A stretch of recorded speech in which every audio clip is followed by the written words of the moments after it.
Now, as we move into Matthew chapter 11, we read, beginning in verse 1, "And it came to pass, when Jesus had made an end of commanding his 12 disciples, he departed thence to teach and to preach in their cities.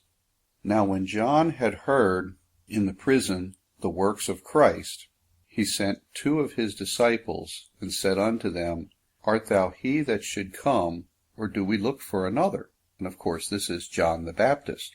Jesus answered and said unto them," and that would be John the Baptist's followers, "Go and show John again those things which ye do hear and see.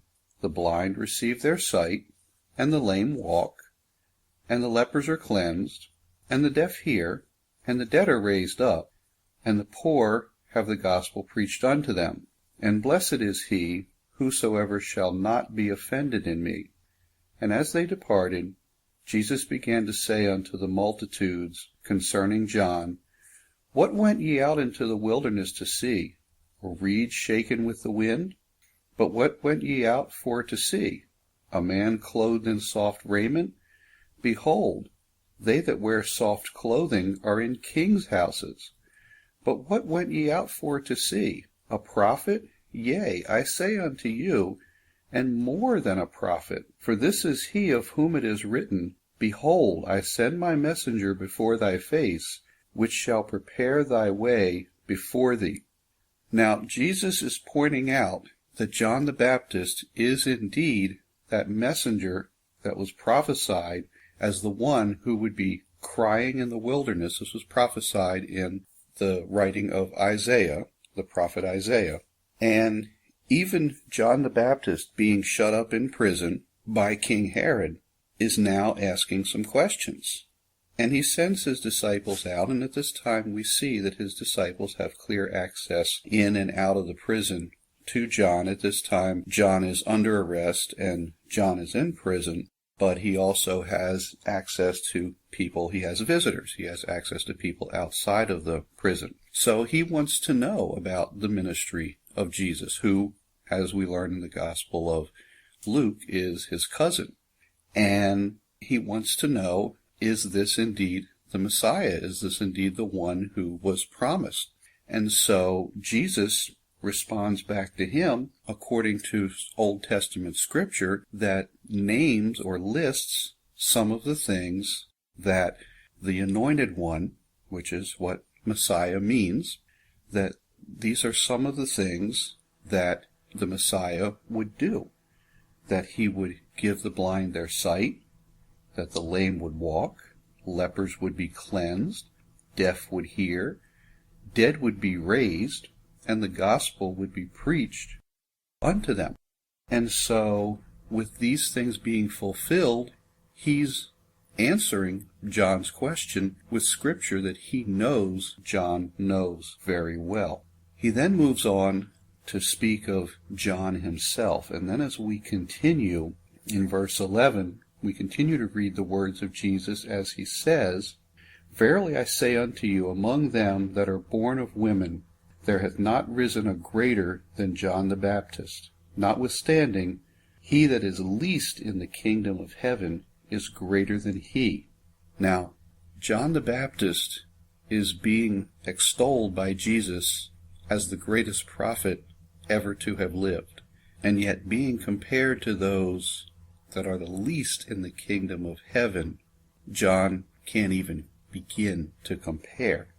Verse 12, "And from the days of John the Baptist until now, the kingdom of heaven suffereth violence, and the violence take it by force.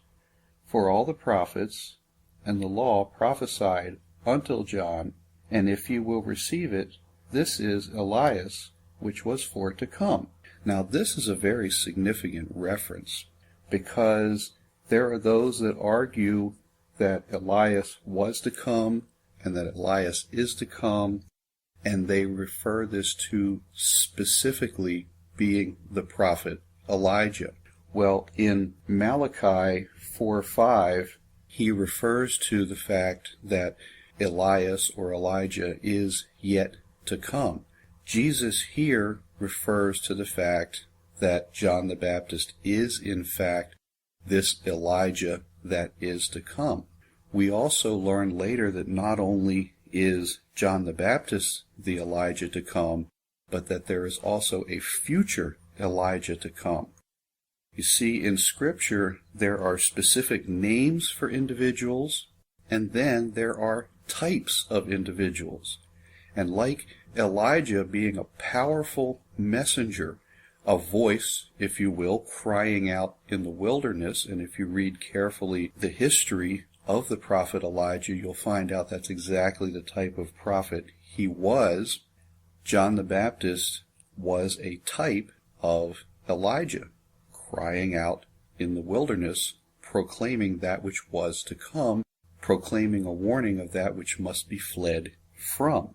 This will happen again during the Great Tribulation period, where there will be not one, but two prophets who will cry out these same things, and just like Elijah, and just like John the Baptist, they too will be rejected of men, many of whom supposedly know the Scriptures, and yet reject them on the basis of pride, on the basis of arrogance, and on the basis of human favor, a very common theme not only throughout Scripture, but throughout history in general. Now as we continue in verse 14, and if you will receive it, this is, again, Elias, which was for to come. Verse 15, he that hath ears to hear, let him hear. But whereunto shall I liken this generation? It is like unto children sitting in the markets, and calling unto their fellows, and saying, We have piped unto you, and ye have not danced. We have mourned unto you, and ye have not lamented. For John came neither eating nor drinking, and ye say he hath a devil. The Son of Man came eating and drinking, and they say, Behold, a man gluttonous, and a winebibber, a friend of publicans and sinners. But wisdom is justified of her children. This harkens back to the writings of King Solomon in Proverbs, where he refers to wisdom as a virtuous woman. And wisdom is like a virtuous woman. Wisdom is something to be desired. Wisdom is something to be sought after. Wisdom is something good, precious. And Jesus speaks of wisdom in this manner here. Wisdom is justified of her children.